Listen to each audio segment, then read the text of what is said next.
Orion Pax here, and today I'm going to do a review of the Marvel, I believe it's Marvel Universe 3 3/4 inch action figures of Captain America.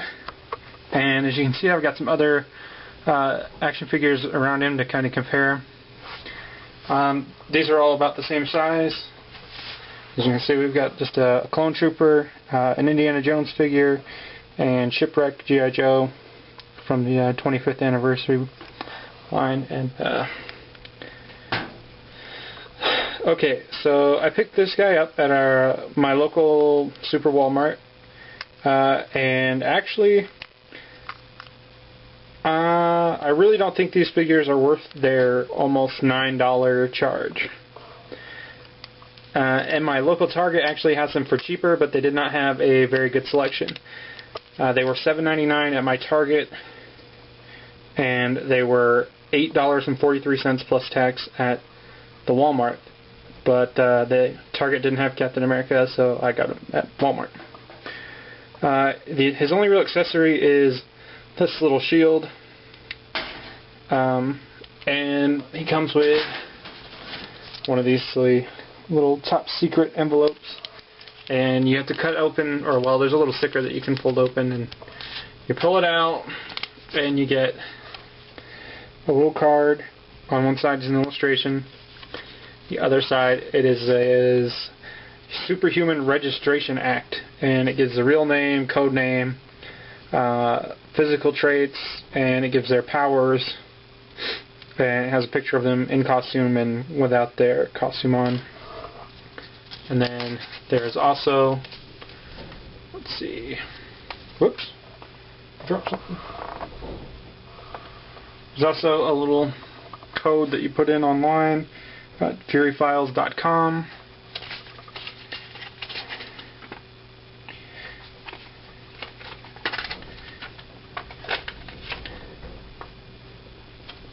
And you get a little top secret document that has some information on it, and I think it's more like a storyline, but that's about it.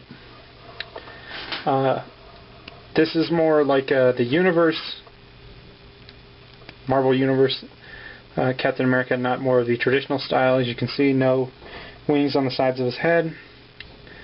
The shield has two little elastic bands that go over his arms to wear it like a backpack, and it has a little clip that you can fold up and fold down so it doesn't stick into his back, but it clips onto his wrist and he can hold on to it just like that. As for articulation, there's quite a bit at the foot, so it's up and down, and then where the boot meets the leg there's a joint and it can turn. The knees are double jointed, they bend back pretty far, but what I don't like is that you get that weird, awkward bend forward knee that should not happen. The legs at the hips, they're just on ball joints. They bend out a little bit. Can't really go back much.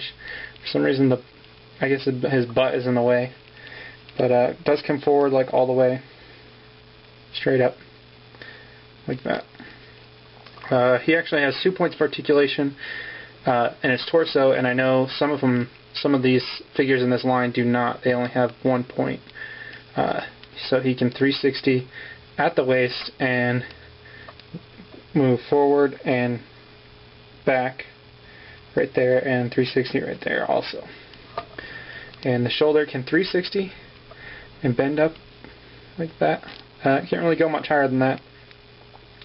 But there's another joint right below the shoulder that you can twist the whole arm, and then single jointed elbow only bends up to about there, and there's another joint where the glove meets the white part right up above, or right in front of the elbow there, that turns 360. And then the head is on a ball joint, so it can go 360 and up and down a little bit, and you can pop the head off. But yeah, that's about it for this figure.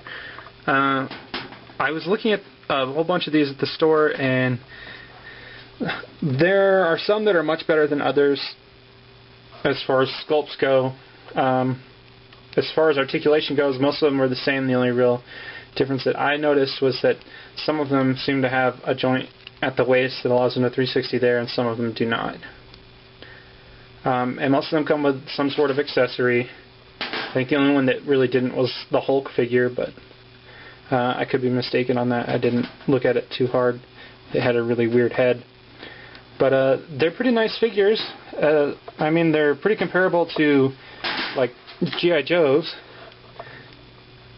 Shipwreck does not have waist articulation, but it's almost the exact same thing. Double joint at the knee. The only real difference is the foot isn't on a hinge. It doesn't do that weird bend forward thing. He feels like he's made out of better material than this. This is almost like a weird rubbery plastic. And Shipwreck comes with more accessories. The Marvel line does have a hole in the bottom of the feet, so they can stand on some of these things. If you can find something that fit the feet like that. And I think it's this guy here. No, I guess it wasn't that one. Some of our heads you can pop off and put different heads on from the other figures.